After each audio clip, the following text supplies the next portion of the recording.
You already used money today. Maybe you tapped your phone at a coffee counter. Maybe you transferred rent through an app. Maybe you just glanced at a number on a screen. You did all of this without thinking. And that is exactly the problem. Because money is so woven into your life that you have completely forgotten what it actually is.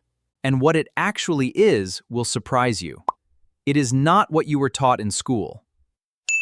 The standard story goes like this. Something everyone would accept.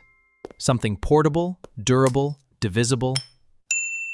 And that is how money was born. Simple, clean, and logical. Except it is almost entirely wrong. The anthropologist David Graeber spent years combing through historical records, ancient clay tablets, early ethnographic studies, and the writings of every economist. Early humans bartered. They traded fish for fur. But barter was clumsy. He found something remarkable. There is no evidence that economies ever existed on any significant scale based on barter between strangers. Not one.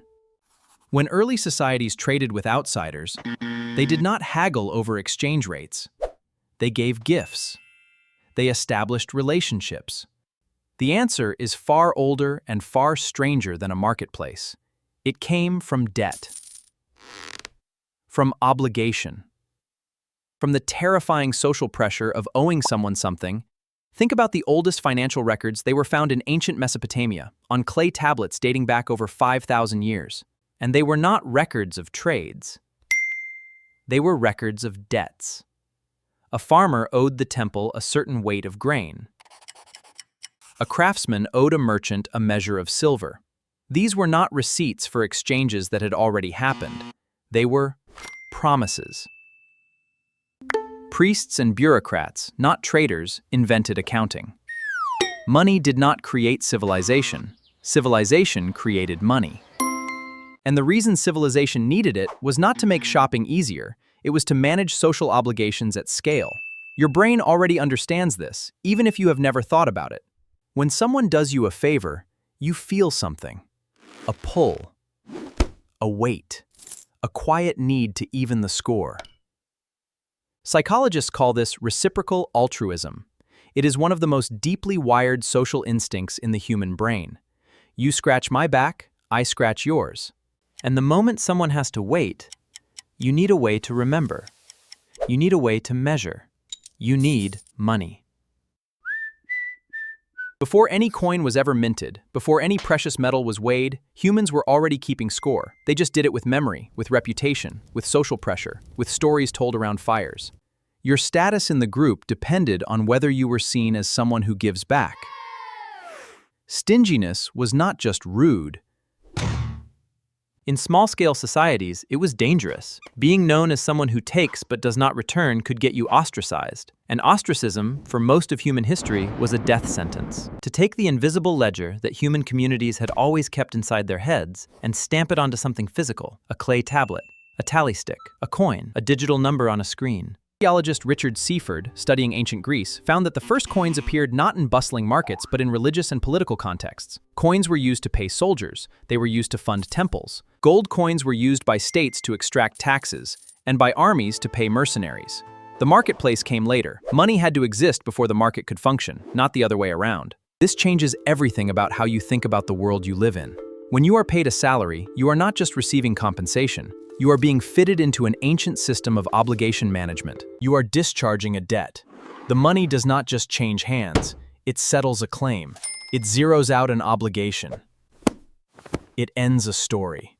And your brain knows this in a way that is almost physical. Researchers at UCLA, studying what they called the social pain network, found that financial loss rejection activate the same regions of the brain. Losing money hurts, in the same place that losing a friend hurts. Being in debt feels like being trapped because for hundreds of thousands of years, being in someone's debt meant exactly that. You were not free. You owed something. You belonged, in some small way, to the person you owed.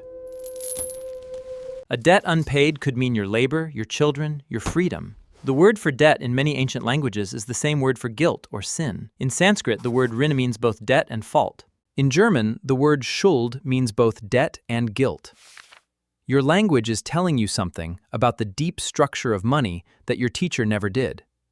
So when you feel a spike of shame opening a credit card bill, you are not being irrational, you are not being dramatic, you are responding to an ancient social signal that your ancestors relied on for survival. The feeling is not a bug in your psychology, it is a feature. It kept communities honest. It kept people accountable.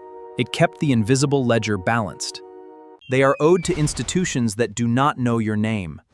Bigger sharks, bigger whales. And your brain has not caught up to this. Your stress response, your shame reflex, your social anxiety around money, all of it evolved in a world where debt was fires in response to abstractions, to numbers on screens, interest rate in cities you have never visited. David argued in 2020, before his execution, that the strange feeling that you are always slightly behind accident, it is the result of an ancient technology applied to a world it was never designed for. Money was invented to solve a human problem. The problem of remembering who owes whom. The problem of making obligations visible. It allowed cities to form. It allowed armies to march, trade culture to fall, temples to rise, cathedrals to be built over centuries by workers who would never see the finished spire. It is one of the most powerful social technologies ever created. But it was never just a tool, it was always a story. A shared agreement that this object, this number, this token means something. And like all stories, it only works if everyone believes it at the same time. So the next time you tap your phone at a coffee counter or watch a number change on a screen and feel something, remember what that something is, not just a any other day feeling. You already used money today, and now you know that what you were really doing was something your ancestors did too, in a different form, around a different fire. You were keeping score.